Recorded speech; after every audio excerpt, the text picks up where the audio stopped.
All right. All right, everybody. Welcome to another edition of the Leadership Blend with your host, Ricardo Rice, and my correspondent, Kamala Sheree. And Kyle and all right, so it is another lovely week of just stuff that's going on in the world, and I'm not even gonna waste time. So let's just get right into it. Simone, what is on the rundown? So we're going to talk about Biden's VP pick, Kamala Harris. We've been speculating about who the big VP would be for the last couple of shows, I think. And so we definitely need to talk about that. That's, of course, already made headlines. No matter who it was, they would have. But I think we should kind of debunk some of those rumors and talk about what it could mean for Kamala to be the VP, and also talk about the elections a little bit. There's an update as far as the COVID pandemic is concerned in the United States, which we should definitely address as well. A couple more updates as well with regard to Georgia politics locally. So Governor Kemp previously sued the mayor of Atlanta, Mayor Lance Bottoms, for her mask mandate. He's now withdrawn that lawsuit. So I think that's another thing we should kind of touch on with regard to COVID. And then there's a couple of entertainment news updates too that we may be able to get into, but we'll see what we can accomplish for the sake of time, I think. So right.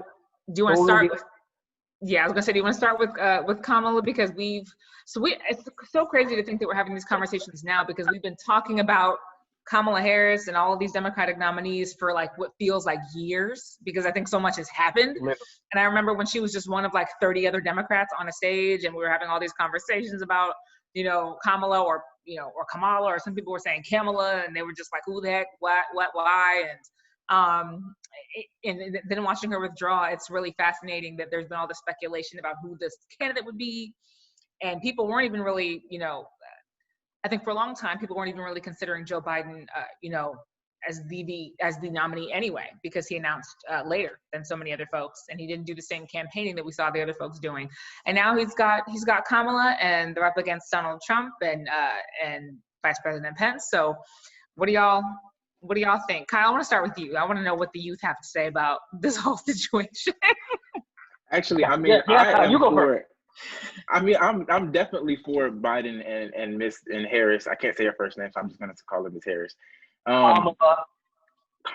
I just don't want to mispronounce it. But like, there are a lot of people that are upset, and they're stuck on the fact that she was a prosecutor. And I'm just like, okay, so if you're not gonna vote for Biden and Kamala, then you're not, you're voting for Trump by not voting at all. And so I was on the phone with a friend, and they were at this gazebo park, and they were talking about, they brought up the fact that Kamala is going to be the VP, the running mate. And they were like, that's not a good choice. They're just not going to vote. And I'm just like, that's so ignorant. You know what I mean? And they're stuck on the fact that she was a prosecutor, but also a lot of people don't understand that, didn't she have her hands in, the $600 unemployment that everybody was getting? Something about the LIFT Act for middle-class families and things like that, of that sort. I think I read that somewhere. That's possible. She has a really long political record, so I'm sure there's a lot there. But so yeah, you're saying people are stuck on it, but basically it's that or Trump, and that's just what people need to get out there. I mean, and I don't really care for Biden either. But at this point, he's all we have. You know what I mean? He's the savior at this point. So that's my take on that. He's the default savior at this point. What do you have to say, Ricardo? You know what? Okay, so let's be very honest. When Biden announced that he wanted an African American VP, and speculation went to a woman, if you're really honest about it, there were not a lot of people that he could have chosen, if we're really honest about it, that had working governmental experience with some kind of track record to be able to handle that level of office. Stacey Abrams is great, but she doesn't have a very long track record really like being in government per se to that level like Kamala. Keisha, I love Keisha. She's not the best mayor. She just got into that position. She wasn't ready. I mean, when you look at the options, Kamala was the most logical choice. My issue with this is, it's not really an issue. My concern with this is, Black folks don't like Kamala. Let's just call it what it is. Most Black folks do not like Kamala. That's why she really couldn't get, it was very rare that she was in the top 3 consistently when we were going around with all 50 of the Democratic candidates. They just don't trust her because of her record, all of that other stuff. They just don't trust Kamala. So I feel my worry is they're going to spend the next month and a half trying to sell Black folks on Kamala. That's my concern. Now, I'm going to be funny, and my friend's probably going to blast me real good later on, but apparently Kamala is an AKA. Alpha, oh crap, what does AKA stand for? Alpha, anyway, AKA the Greek organization. I can't remember. Yeah, is it Alpha Kappa AKA Alpha? stands for what? No, that's the guys. It's no, it is Alpha Kappa Alpha. I think it is it. In any event, everybody know what AKA is. I apologize to my sister. I can't remember off the top of my head. She's an AKA. So my timeline is buzzing from AKAs going ham. Oh my God, my sorrow, my sorrow, my sorrow. I'm not being funny, but if it was that serious for you guys, why did she stay in the top 3 when she was running for president? I'm just asking. I'm just asking. If you know you guys are that diehard Kamala fans, why couldn't she stay in the top 3 when she was running for president? I'm just saying. Again, my worry is they're going to spend another month and a half, and we're almost out of August. We're almost in September, which really only gives you October, which is probably going to be filled with overdriving campaigning, debate, all of that good stuff. So I don't know if you really can count October. So you really got the remaining couple of weeks in August and September by which to do some real damage. Now, I will give it to Kamala. She does make Joe look good because she has an air about her that just says, I mean business. But I also did not get to watch because there was a comment made by, I think Herman Haynes people were saying that she has a political glass jaw. You know, Tulsi Gabbard whipped her behind in the debate. I really want to go back and watch that particular debate because I didn't see it when I guess they had it out. But I'm just worried. I feel like they're going to spend a month trying to sell Kamala to black folks to secure the black vote, because right now I'm kind of with Kyle. I'm not hearing great things. I am hearing black folks starting to say I'm just not going to vote, which I don't know why we're still at that place, but I don't know. That's my question. I don't know how to encourage people to go out and vote at this point. Like, we can advocate for it, we can express the importance for it, but like people my age that are just really stubborn, like I've heard multiple people say, more people than I'm even comfortable in admitting, say I'm not voting, and it's concerning to me. I don't know what to do. I mean, I think so. Here's what we kind of have to remember, that we're up against so much more than just whether or not like we like the nominee or like the VP because of everything that's going on in this country. Like, we have a global pandemic, technically speaking. Rates have slowed, which we'll get into in a little bit. However, this won't be a non-issue in like 3 months, T-minus 3 months, right? It'll still be a present issue. And frankly, we should already have universal mail-in voting, period, pandemic or no pandemic, and we don't.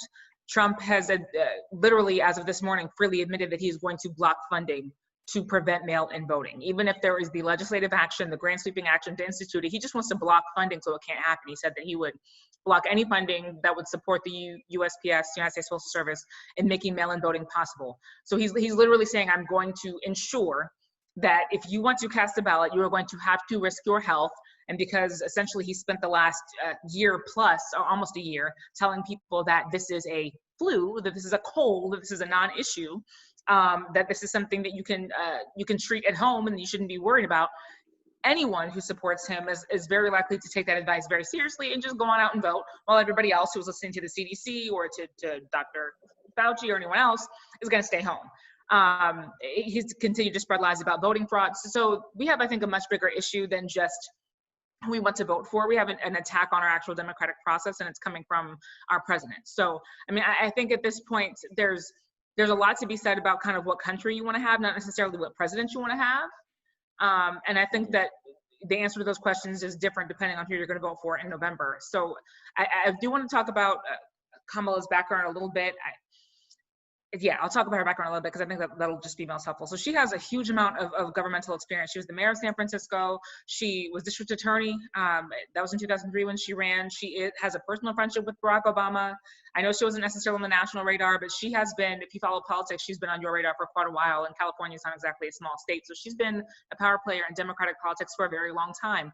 I think, to your point, Ricardo, the reason why not just Black people, but a lot of people weren't necessarily, pro Kamala, or you didn't see her in the top one spot for very long during those primaries, is because, for one, there was 30 of them. I mean, there's just 30 of them. For two, a lot of people complained that they didn't quite get where she was going to fall. They weren't seeing, a far left, Green Deal, Bernie Sanders, universal everything Democrat, and they also weren't seeing somebody who was hardline in anything else. They kind of, Business Insider said they weren't quite sure if she was like the cool auntie or the cop. They just weren't quite sure where to place her. And she never, backed down from saying, yes, I was a prosecutor. And let me tell you something about prosecutors. There's more to what we do than convicting drug crimes. I also protected people from child trafficking. I protected people from domestic violence. There's a lot more to that record than just, the handful of things. And there's a lot to be said about that. I mean, I think I said many, many times, criminal justice is my thing.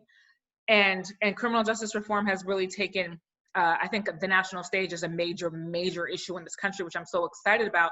But I think for that reason, somebody who has a background as a prosecutor, whether it was her or Amy Klobuchar, those people were under far more scrutiny than like Cory Booker or anyone else who just hasn't held that specific office. Prosecutors are the most powerful people in the justice system, period, which means that they're going to have far more reasons, I think, to have to kind of be accountable for mass incarceration than other folks, but also means they have more knowledge than other folks because they are, again, the most powerful people in the system. So I am excited about Kamala Harris as a progressive prosecutor and as someone who may be able to help promote prosecutorial reform. I would love to see that. So I think there's pros there as well, and that is not an easy thing for me to admit. But again, for me, this vote is going to be much more about what kind of America I want than who in particular I want. We actually have set up three branches of government in this country from its founding that were supposed to ensure that no one person, namely the president, could become a dictator and could become, the law of the land. That was the goal. So ideally, we would have such a well-functioning system that it wouldn't really matter who the actual guy or girl was in this case. And anyway, I think we'd be much closer to that under their tenure. So how we get Black people excited about that, it can go one of two ways, I mean, you, Kyle, saying that like you're not jumping up and down about Biden. I think a lot of people weren't jumping up and down about Joe Biden, but my fear is that what happened before was that people weren't jumping up and down about Hillary Clinton as much. Mm-hmm. Because people weren't jumping up and down, people didn't turn out to vote, and that was before COVID-19. So I'm very much wanting people to get excited, like to if nothing else, let your fear get you excited. Because as far as the core of Trump's base, their fear is getting them very excited. They have a fear of otherism. They have a fear of immigrants, legal or undocumented. They have all these fears, and those fears drive them to the polls. So we need our fears to drive us to the polls and not to stay home. But I think that's my fear. Like what I'm seeing now is. And, I think people joked about it and they kind of threw it out there kind of satire, but now I'm really starting to worry because it really is becoming a thing that these individuals are saying and their actions are literally taking stuff. So we watched, and I literally mean we watched Brian Kemp steal an election in Georgia, blatantly. He didn't try to hide it. He made no qualms about it. He just did what he did and it rolled. And I feel like we're watching Trump do a lot of the same things. The fact that he's saying, I'm pretty much going to sabotage the Postal Service, the United States Postal Service, to make sure that pretty much my base goes out and vote because they're not going to mail in a vote. They want to go vote for me. So I'm going to sabotage the United States Postal Service to ensure that happens. And once again, we're sitting on the sidelines going, I don't really know what that means. That don't really affect me. I'm whatever. I'm not really vested in that. Well, think about what you get through the Postal Service. Your Publishers Clearinghouse, if that's still a thing. That shows how old I am. Publishers Clearinghouse. Your Medicaid documents, all of your government documents, your stimulus check that you like so much, your stimulus check, all these things still come through the United States Postal Service. So for us to continue to sit on the sidelines and watch these, and I'm going to say it, and I don't care, these privileged white guys make these statements and actually do them.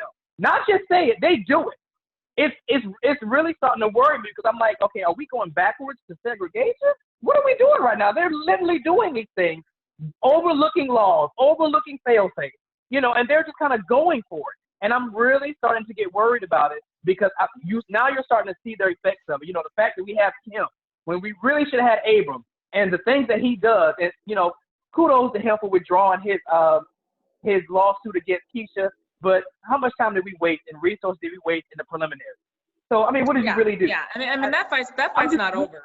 But I hear you. What's also kind of crazy is that no matter who you are, like Trump's base, I think as of Pew Research said back in 2018, they did an analysis of the 2016 election, and like 68% of Trump's base is over the age of 50, which is like this high risk category for this pandemic as well. So it's like it's not even really a matter of like, oh well, you know, maybe Republicans are more traditional, or maybe Republicans prefer in-person voting or whatever. What it really is like, I have at-risk voters, and so. But I'm telling them it's going to be fine, and they're going to take that roll the dice and go out and vote for me. Meanwhile, millennials who are majority Democratic or liberal are technically not in the high risk category, and so for that reason should be even more emboldened and empowered. Even though we have been, I'm saying we, but really it's everybody. I think 35 and under that has been accused of being the biggest carriers and the biggest asymptomatic carriers of this disease. We don't have the maleficent attitude. We don't have the malicious attitude of, well, let me go out and vote in person. Let me spread whatever I may be able to spread asymptomatically to older voters. Like, that's not our mentality, right? But he's essentially, I feel like, saying the very same thing about his own voters. You know, go roll the dice. Like, it's worth it. Just vote for me. I guess the issue, if they're going to have a fighting chance, Kamala needs to pick something and take a stance on it. Something that's very important and near and dear to people, particularly African Americans. So that's primarily, I think, what this really boils down to. She's going to have to pick something that's very near and dear to us and stand on it. Hell, if you want to be honest, if she really want to gain some votes, go get them police officers with the Breonna Taylor debacle. For Oprah to give up her cover to cover that, that's a pressing issue. When Oprah steps in, we love Oprah. If you want to gain some points, go take care of that. That's a good start. For Biden, bruh, I need you to get your swag up. Because at the end of the day, when it comes to a male president, people are really looking for charisma. You know, is this the kind of guy I want to invite to the house? Is this the kind of guy you want to invite to the barbecue? For all intents and purposes, as annoying as Trump is, people still feel like he's the cool guy that you want to hang with at the party. He's the rich dude that's buying all the strippers, and everybody want to be in his VIP section. It's just what it is. People liked Obama because Obama had a swag about him that was undeniable. When Obama walks in the room, and even if he come with Michelle, even if Michelle come along, you're just like, she that chick, he that dude. And together you're like, man, I want to hang out with them. That's kind of what the American people actually look for, charisma. I've said it before. I will say it again. I feel like charisma was Hillary Clinton's downfall. I'm sorry. People just did not want a president in kitten heels and pantsuits. I'm sorry. They just didn't. Nobody wants to invite Hillary to the cookout. They just didn't. And as crazy as that sounds, it's reality. They're looking for charisma. It sounds crazy because look where we currently are. You know what I mean? Like we can see obviously where charisma can take us, and it's not necessarily places that we want to be. What I will say also about this whole situation is that what I'm seeing is an administration for a man who is so confident in who he is and who literally believes that he's the greatest, literally a godsend to the United States. The tactics that his team is deploying to try to ensure this election are very desperate, and they're very, they're almost sad. And the kind of tactics that if you ever took part in, you would not want to be accused of. Like, it's the same reason why Watergate was such a travesty, is because not that you weren't doing opposition research, which everyone does. Everybody running for office does research on the opposition. It's the fact that you got caught doing something in the dark like that. It's just, in previous years, it would have been considered too pathetic for anyone to want to be known or seen doing. And that includes the USPS thing we were just talking about, but also this entire situation with Kanye West, which now, we talked about this, I think, on the last episode, where I was saying that he basically alluded or deflected away from a question about why he was running, because he mathematically cannot win. It's impossible. Why are you running as an independent candidate? Why are you potentially, taking votes from either side? Why are you doing this? He couldn't answer that question, and it's now been confirmed, in addition to that he has almost daily chats with Kushner and other White House officials, Jared Kushner, excuse me. So whether or not Trump's campaign is specifically colluding with Kanye West so that he can grab the vote, he is clearly, people that are personally attached to Trump are doing something to try to support Kanye West running for president, which is just kind of crazy to me. And not only because it's desperate, but because it's also just not a great strategy in general. It just proves how what buffoons that the Trump GOP believes that Black people are, because technically speaking, when it comes to matters of significant importance, and I'm quoting an article here, so it's not my thoughts, but Black people have, quote, been ignoring Kanye West since Jesus came out. This is an article by Business Insider. So it's him running would take no more than 2% of the national vote at best, and that 2% would not be a Black percent. And he's not going to pull any votes away from the Biden-Harris ticket. If anything, is going to pull votes away from people who otherwise would not have voted, or from the Trump ticket. That's what they're saying. I don't know if the GOP thought this would work because it's populated by racist people, or because they assume Black people are foolish, or both. But either way, it's not even a strategy that I would think would be very successful. Kanye West is not going to trump the Black vote because of everything that we've seen Kanye West do. And I'm not saying, again, that I'm a huge fan, I really am. But politically speaking, this is not a play that's going to be successful at all. Ain't no Black people voting for Kanye West. There are hardly any Black people at Kanye West shows. You know what I mean? It's young millennial TikTokers, the white guys and the girls. And it's more so it turned into that way ever since he became a Kardashian. You know what I'm saying? I'm not saying that his music stopped catering to Black people, but he's a worldwide, he's an international guy. And so he has, a more broad racial fan base. Yeah, he does. He does. For him. There are some, ignorant celebrities that are tweeting and are advocating for him running for president, like Chance the Rapper, the Baby, and it's just like people are actually going to believe you. I mean, I think the Baby was kidding. Chance was serious, but it's just that the fact that people are going to believe you and they're going to go do what you said you're going to do, even if you don't do it. You know what I mean? I think that they need to take their platform a little bit more seriously. So it's serious. Okay, I want to detour us because I do want. It may sound silly, but I really do want to get this because I want both of y'all opinions. All right. So while we're talking about rappers, this weekend, Megan Thee Stallion, Cardi B put out a song called WAP. I'm scared to even say what it means, but it stands for Wet ASS EUSS5. Leave it to your imagination. And the internet has gone ham. And I really want to get to the core of why. Like, I want y'all's opinion as to why this is such a big deal when everybody knows Megan Thee Stallion and everybody knows Cardi B. This is not uncommon for them to rap about.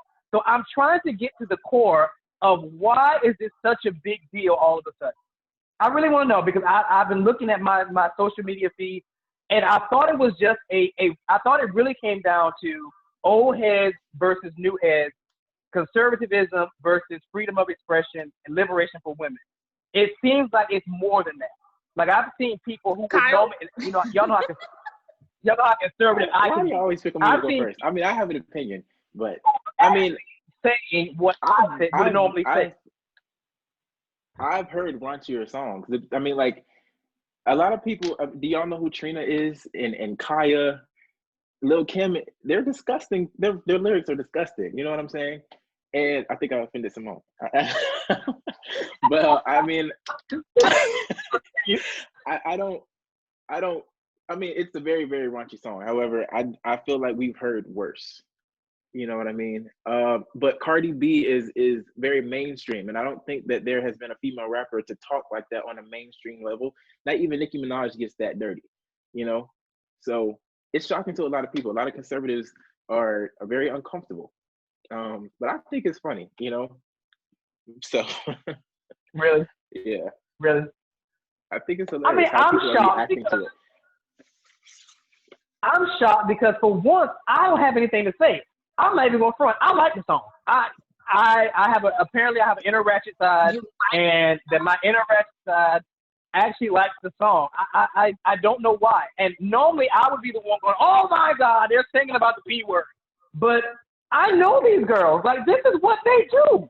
So I'm like, why all of a sudden? And then apparently it came down to people saying, well, why are they rapping about this? And they're supposed to be role models, and they should be like more conscientious rappers like Rhapsody and so on and so forth. So then I started reading articles where Rhapsody was like, nah, like, y'all not going to pin us against each other. This is what those girls do. This is what we do. Everybody has a place in their respective lanes. You should not be comparing us. And Cardi came out and said, well, look, in an interview she did a couple of months ago, she was like, you guys say that, but y'all don't even support rappers like Rhapsody and all these conscientious rappers. Y'all don't even support them. So what are y'all really saying y'all want? So I don't, and Simone's making all these faces. What, Simone? The general public, it's so hard to control my face. I'm sorry. You don't know the fake face. That's my thing. So what, Simone? What do you have to say? No, I'm just making that face because she's talking about you don't even support Rhapsody or like or Chika or No Name or Hayes or people that can act. That's not true. That's not true. I mean, they have support, but they don't have anywhere near the support that Cardi has and Nicki has, and only because they don't textualize themselves. You know, there's not a single rapper. I don't care if we're talking about. Sir or D Smoke or Lupe Fiasco or Talib Kweli. There's not a single rapper that's gonna make sense. That's gonna get as much support as rappers that just run their mouth. So that's not a female male issue or a raunchy versus non-raunchy issue. That's just the more intelligent something becomes, the slimmer the audience becomes issue. Unfortunately, that's just what that is. So if the brag is that like, oh, I'm dumb and I sell out shows, and cool, I guess. I don't know. What? What are you saying right now? What are you? Go ahead, Kyle. Were you gonna say something? I was just gonna say. I mean, I get what you're saying, but like when you think about like, when male rappers, you have J. Cole. He's very conscious, and Kendrick Lamar. There are no female rappers that rap the same raps that they do that are on their level. Every female rapper that is mainstream like them raps about their assets, and their attributes. I think, but you gotta consider that there's less female rappers, period. So you're talking about Cole and Kendrick. Those are literally two out of like so many of the conscious rappers that that just don't get as much credit, and maybe have been out for way longer. Common is another one. I mean, there's a lot. So I don't think it's really a question of like, I don't think it's a question of gender in this case. I just think it's a question of conscious rap, period, being harder to come by and much harder to pop once it's there. It's just harder to pop. But I believe women will get there increasingly. Like I see that happening. That said, I feel like the issue with WAP is the timing, because I mean, for the same reason that like I just saw an article I think yesterday that Vox may have posted about Khloe Kardashian's Instagram being just so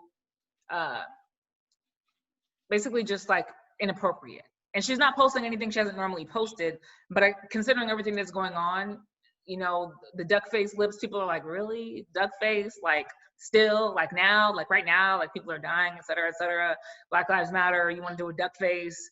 I just think people aren't really here for a WAP in this particular moment when, again, we know we need to vote because we need to change this administration, but we could die if we vote. But we know we need to vote, but you could risk catching something that could kill you. But we know, like, there's just bigger issues, I think, on the national consciousness that WAP just was kind of like, really, Cardi, even right now, Cardi, like, really? But we say that, but the funniest thing to me is, so apparently Kylie, I think, is in the video. I didn't know who she was when I saw the video. I was like, who is this chick? She's very pretty, but who is she? I didn't know it was her. She's in the video. I don't follow those girls. I don't follow them. So I didn't know what she was. But apparently, I haven't seen those girls since they were kids. That's how uninvested I am in the Kardashians. I haven't seen them since they were kids. I had no clue who she was until a petition started. And I mean, people went hard starting a petition to remove Kylie Jenner from the video. So let me get this straight. You mad at these girls because of their timing, but you have enough free time to start a petition to remove a Kylie Jenner from the video, but we can't get you to go vote. Okay, so that's a different controversy. I thought we were talking about WAP in general. So you're talking about the video. Okay, so here's the thing. So with the video, the whole package. It's a whole package deal to me. It's a whole package deal. Okay, have you seen the video? Have you seen the video? I watched it when it came out that night. Okay, so how'd you feel about Normani? Normani is amazing. Normani is amazing. I love her. Yeah.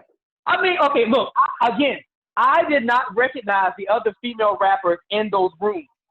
I knew they looked vaguely familiar. The only one, I'm so embarrassed. I'm putting myself on Front Street. The only rapper that I recognized was Suki from Love and Hip Hop. Now, I did recognize her because she has distinctive features that you just can't miss. But I did not recognize, I kind of recognized Mulatto, but for Mulatto, I remember her from the rap game. I haven't really seen her since she's matured. I don't really know Nominee. I don't really know her per se.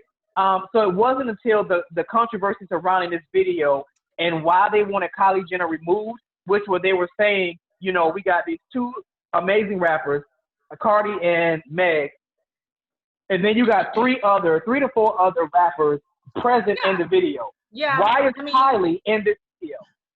Well, so I was gonna say she's not a musician. You know what I mean? I mean, technically there's another reality star in that video, but I guess they figure she's got like a couple songs, so that's enough. But I mean, Kylie is not a musician. She's the only distinct non-musician, even depending on your definition of musician, which to me, y'all bar is pretty low as far as that's concerned anyway. But to the extent that we are gonna call them all musicians, she's definitely a non-musician. But here's what, adding Kylie Jenner gives them way more. I mean, those girls got their own viewers, but adding a Kardashian / Kylie gives them way more viewers and brings in way more of an audience. I personally felt like it was all business. I'm here for it. It's business. Actually, I'm surprised at the backlash. I was like, wow, y'all follow Kylie like she's the second coming. And all of a sudden, y'all want to start a petition. Kylie's had a lot of problems. Kylie's been very problematic for a lot of people in the culture for a while, especially after she was on the cover as a self-made billionaire. And I think ever since then, it's been very difficult for her, in particular because she's not, at least she wasn't at that time. Her company was not even valued at $1 billion, and it turns out they had fudged some of their spreadsheets. So it was very disingenuous. And then her being self-made was very problematic as well. Most people would disagree that she was self-made because her father was an Olympian and she became famous long before she had anything to offer. So I think she's been problematic for a while when she's trying to do anything more than just pose. That said, the song is called WAP.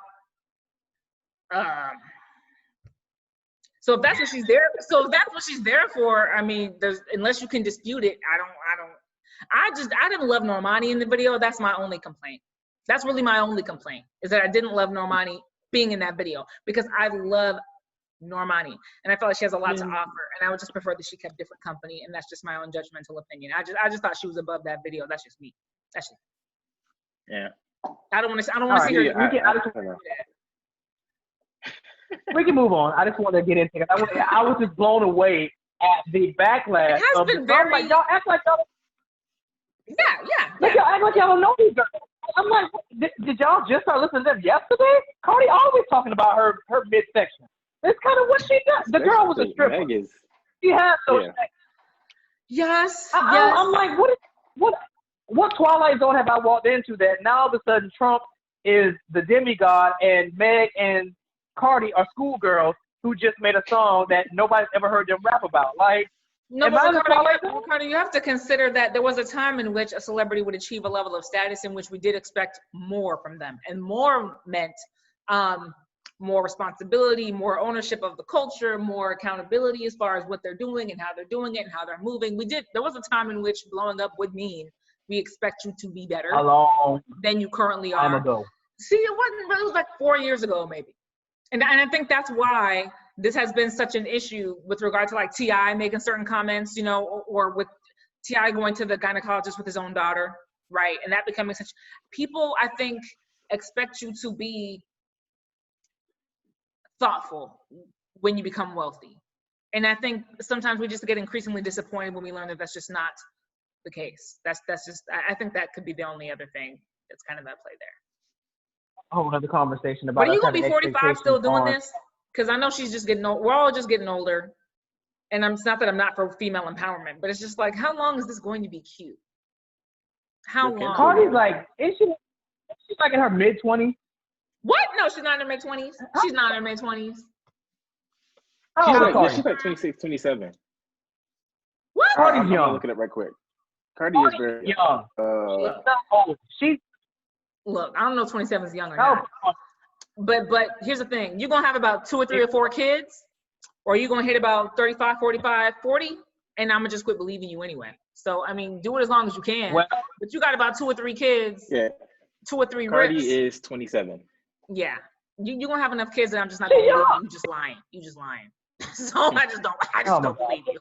And I'm not saying, I mean, I haven't tasted every rainbow, but I've tasted quite a few, and I don't believe you at a certain point. So you can keep it up as long as you can try to keep it up. What I'm not about to do with you is this. This is what I'm not about to do with you. All right, I'm out of that. So y'all can let's go back to the list. I just really want to get everybody's opinion because I was blown away. I was like, we're really having this debate. All right, so what's next on the list on the Get Down? So we're gonna get into COVID a little bit. I did find out also that there's we have to kind of get into this at a different day, but there have been like 3 album releases in the past 48 hours that nobody's even noticed, including Jordan Sparks and Tori Kelly. I think this is probably a bad time to release music as an artist, but we can get into that at a different time. Suicidal thought surgeon was another topic that we had, and then the 30 women who came forward to accuse Cuba Gooding Jr. of sexual assault. Do you remember the Cuba Gooding Jr. video that went viral like last year? You don't remember? No, I was like, wait. It went viral like last year because yeah, there was like a woman who was on his lap or whatever, and she looked perfectly after sitting on his lap. And now I guess there's like 30 different women who have been groped by Cuba Gooding Jr. And this is going on in Manhattan right now. And it's anyway, groping. I mean, it's Cuba Gooding Jr. and I'm not being funny because he's almost a national treasure because he has played some very significant roles. Yes. But when is the last time Cuba Gooding Jr. did anything that we would recognize? I can't remember anything past Snow Dogs when I was a kid. Okay, but sure but that's not better. entirely relevant, you know. That doesn't mean he's a guilty man, you know. Jerry Maguire is still a huge movie. It will always be a huge movie. How old is that movie? Doesn't matter. Doesn't mean he's guilty because he hasn't been in the movie in a while. I'm just saying, how old is that movie? Like how old? I mean, I don't know how to. I don't know. I'm just at this point. Are we really going on a witch hunt? And I feel like now it's not even just because this segues to where we're probably gonna go anyway. I mean, at this point, is it really? Are we on a witch hunt? It's even this whole debacle with Michael B. Jordan and the gay guy that helped him move. So now all of a sudden he's talking about somebody, or he made a move on him, or he insinuated that he wanted him. Can you explain that a little bit more? Because I think we may need to. At least 2 people this morning had no idea what I was talking about. There was a former celebrity assistant who went on a Juicy Scoop podcast and accused Michael B. Jordan of hitting on him in a closet or something like that. Hitting on him and saying that he's not trying to out anybody, but that Jordan would constantly flirt with him. And it made it very uncomfortable because he's very professional and he was always walking around his house shirtless and he would flirt with absolutely everyone that he came into contact with. And yeah, that was his former job. That was it. I mean, I saw it and I brushed right past it. So I'm like, I'm not about to do this stupid thing. Is it hard to believe these now? Are you getting skeptical to where you don't believe that? Because that could be dangerous as well. If we just feel like, well, everything that we hear, we're not so sure we believe it. Well, it's not even that. He didn't say that Michael B. Jordan grabbed his tail or something. He was just like, oh, he was walking around the house naked. Well, Michael B. Jordan typically does that on screen. So, and honestly, I don't think any of the women in my circle or some of the dudes that are probably in my circle would care. They were just like, oh, Michael B. Jordan walking around, that's whatever it is. There was no allegation. What are you really, my better question is, are we that desperate for news or entertainment that we're allowing somebody like that with no real allegations to be on a platform? That's my better question. How is that news? Maybe. Okay, well, I went to the event today and Lisa Wu was there and, she hugged me and said something. Can I really get on a show the next day and say, maybe oh my God, you said that, well, that made me uncomfortable. That's the word. Did it make you uncomfortable? Oh my God, are you kidding me? That's what is people this really say. Are we this desperate? Has COVID made us this desperate for entertainment that we like this before COVID? It was like this before COVID. It was like this before COVID. Yeah.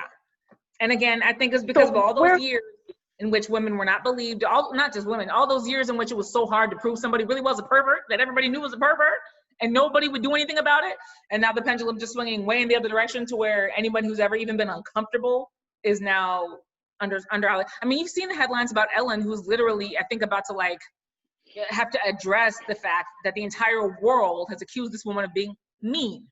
Not a pervert, not a pedo, not a racist, just mean and just a bad person. There's literally over 100 headlines accusing Ellen of being a mean person. And I'm like, this is something she's not going to address. That's not what they're saying. What are they saying? What the guy said, they're saying that the environment that is fostered on the Ellen DeGeneres show is not a welcoming atmosphere, and it has elements of discrimination. Meaning and it has not her elements of discrimination. specifically.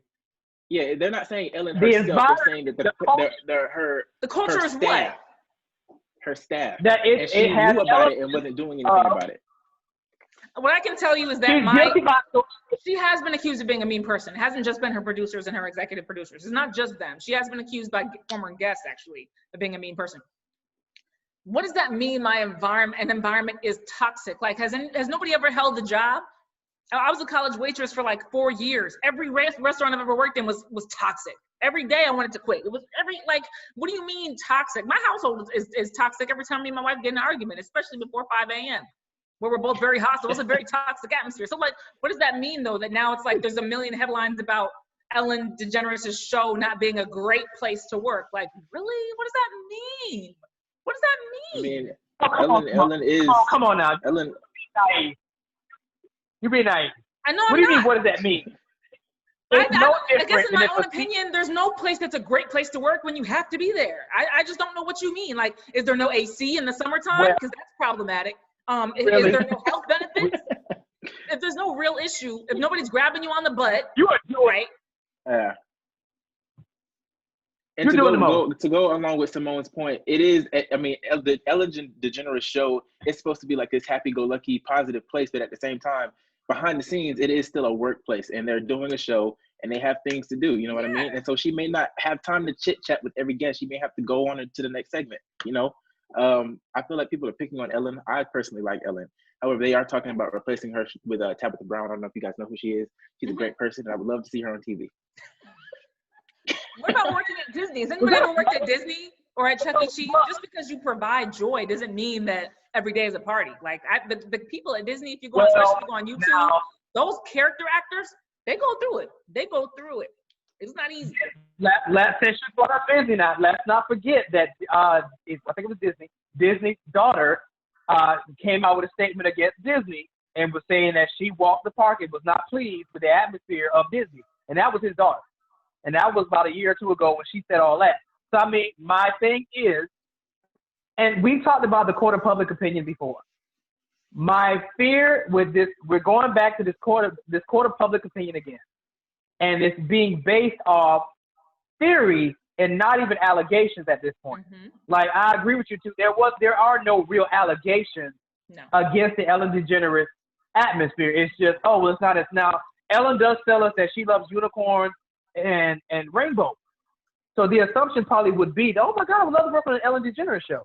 Well, Glassdoor says you wouldn't like to work at the Ellen DeGeneres show because the atmosphere is toxic.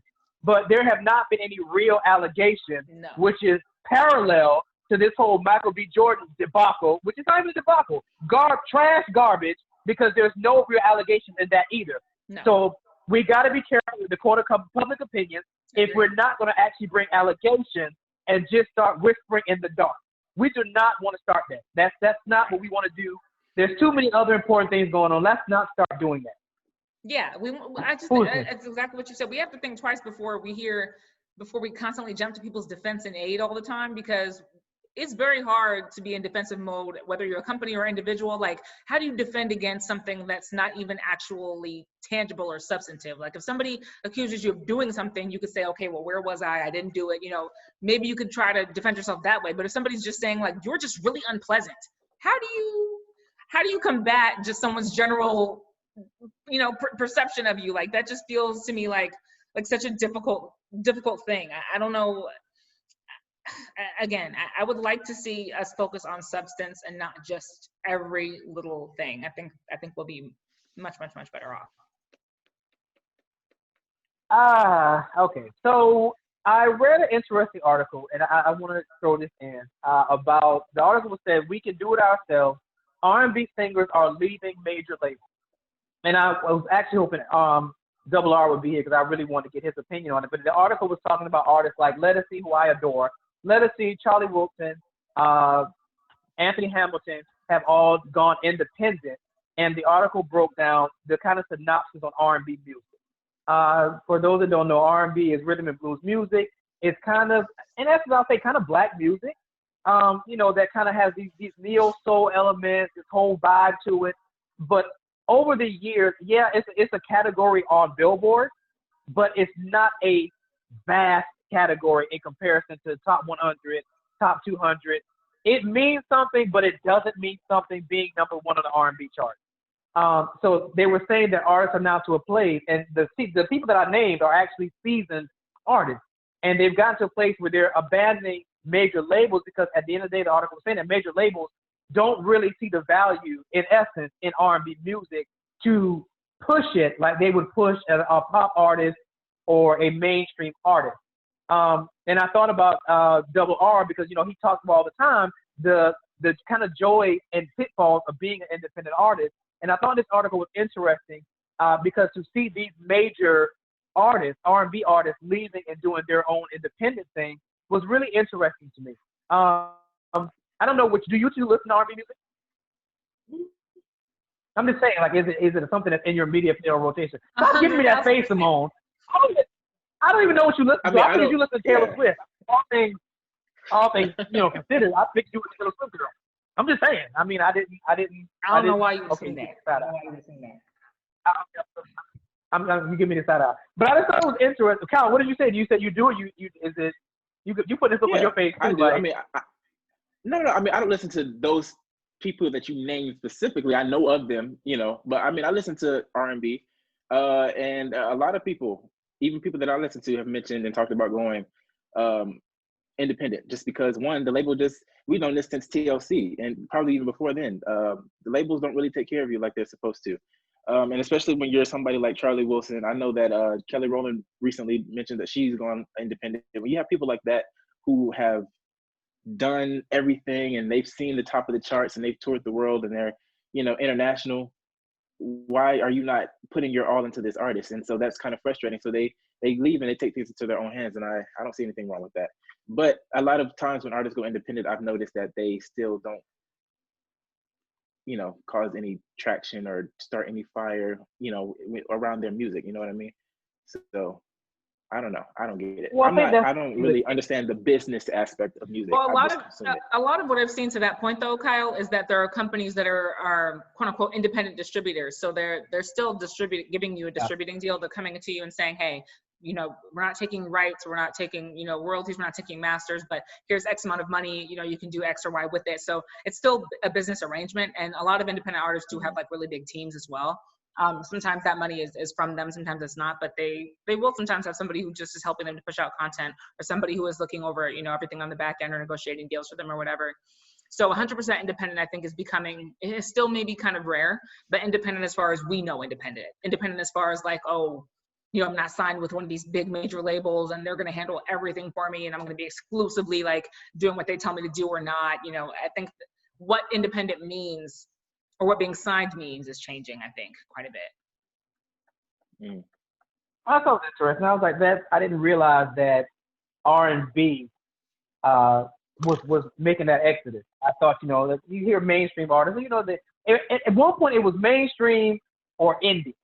And now we're seeing middle ground with independent artists, and those independent artists are no longer just indie artists. They're actual, what we may consider mainstream artists who want more autonomy with their catalog. And I think that's what the article was really talking about. You know, these artists wanting to own their masters. And like I said, Derek was really expert in this, but you know, the ideology, I guess, is owning your own master so that you can get the royalties, so that you can get the residual income and be able to live a nice, cushy life. And I think that's when you watch a lot of the behind the music things, or when you watch the unsung, most of the time that's a shoulda, coulda, woulda. I wish I had not sold my masters, because now I'm 70 years old and I can't even have access to my own catalog of music. So I'm, you know, kudos to them for because Charlie Wilson, Uncle Charlie, as he's come to be known, is, you know, they're getting up there in years, and you want to be able to secure not only your legacy but secure your finances as well. And I think owning your masters has become the name of the game. To be able to license your music too, that will be the case for all industries, and I really hope it is. That across, I don't care if you're corporate or not, I don't care if you're a writer or whatever, I really hope that that's the case at some point, period, is that we just, because what it is it's a mindset of entrepreneurship. It's a mindset of, well, you create things, whatever you create, so you should be able to keep that. That should be your intellectual property. And to the extent that we can help you to monetize it, great. Like, we should get something, you should get something, but that doesn't mean we can own you. and say like, okay, well, you can't do that movie, or you can't do that genre, or you can only work with these producers. It's like a level of, again, it's a level of I was gonna say slavery.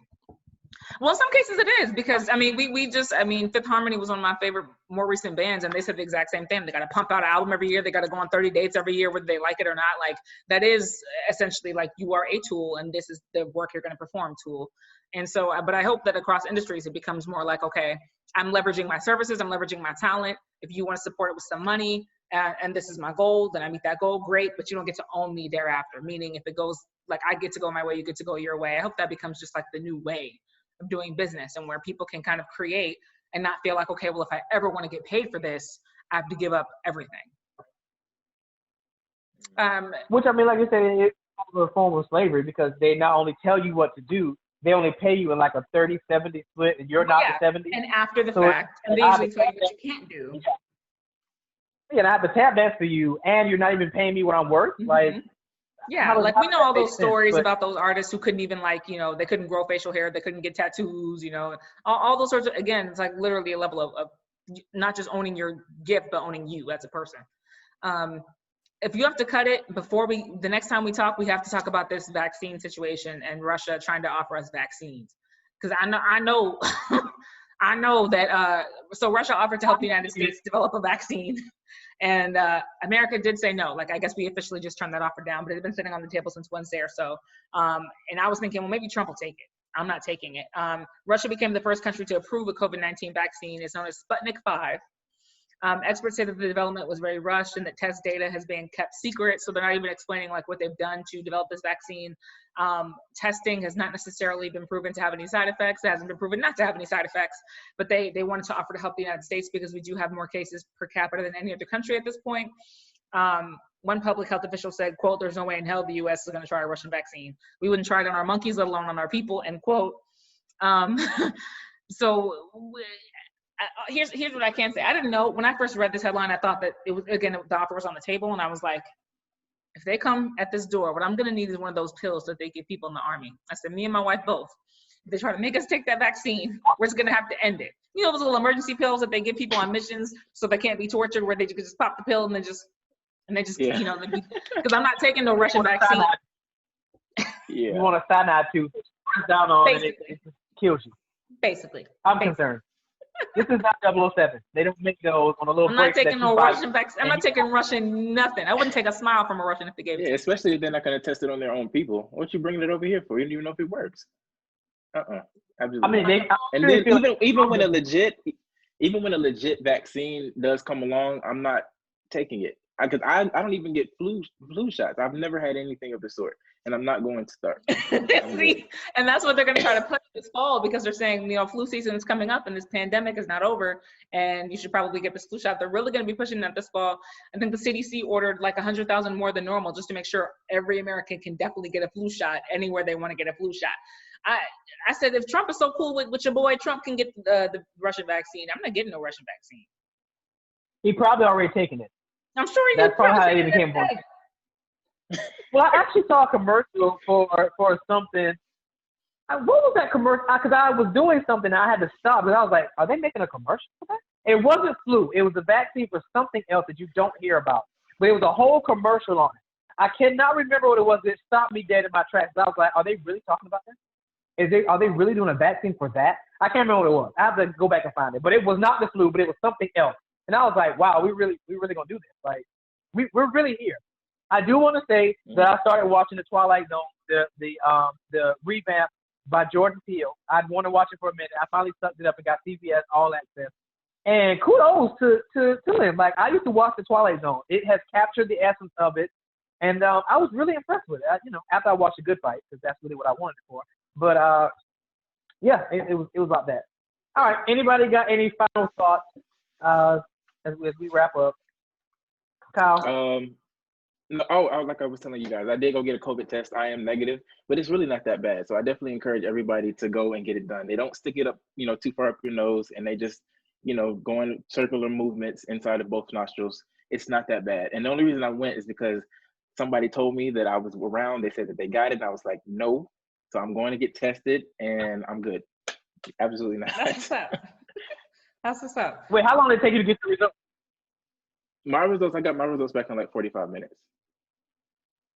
Oh, I went to That's pretty good. like a Peachtree Immediate Care Center that was sponsored by Emory, and all you have to do is have your insurance card.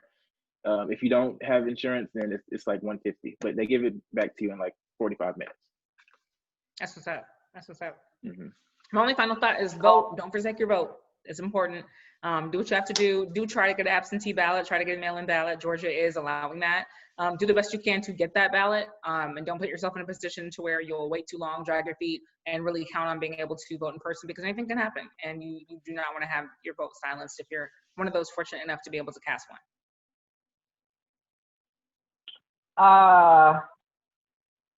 Don't be retarded and start with this mindset that you're not going to vote. You not voting not voting is not an option. That's my new slogan. Not voting is not an option, because if you don't vote, you are in essence casting a vote, and it's not going to go in a good way. So not voting is not an option. That's my slogan. Next week, I probably will be showing some footage from the Stellar Awards press conference that I'm getting ready to get on. We're going to see how interesting this is. So keep your eyes out for that. Go check the website for more updates. Getting ready for a lot of changes. The Leadership Blend television show is resuming production in the next week. So my schedule has went from laying around watching TV to now have to be back on TV. And the magazine will also be out in September, the women's edition, which tomorrow I can talk to you about. And yeah, so big things happen on the Leadership Blend Media Company. Kyle is back in school. He told me, he did not tell me. I don't believe that. I did say you guys can go back and watch the show. I told him, and he was like, kind of brushed it off. You know how he is, Simone. Keep it guy. Wow. So cool. Well, that episode happens to be deleted. I don't know how that happened. So there is no evidence of this alleged thing. So I don't know what you're talking about. But I digress. All right, you guys. We will see you same time, same place on the Leadership Blend with your host, Ricardo Rice, on next Friday.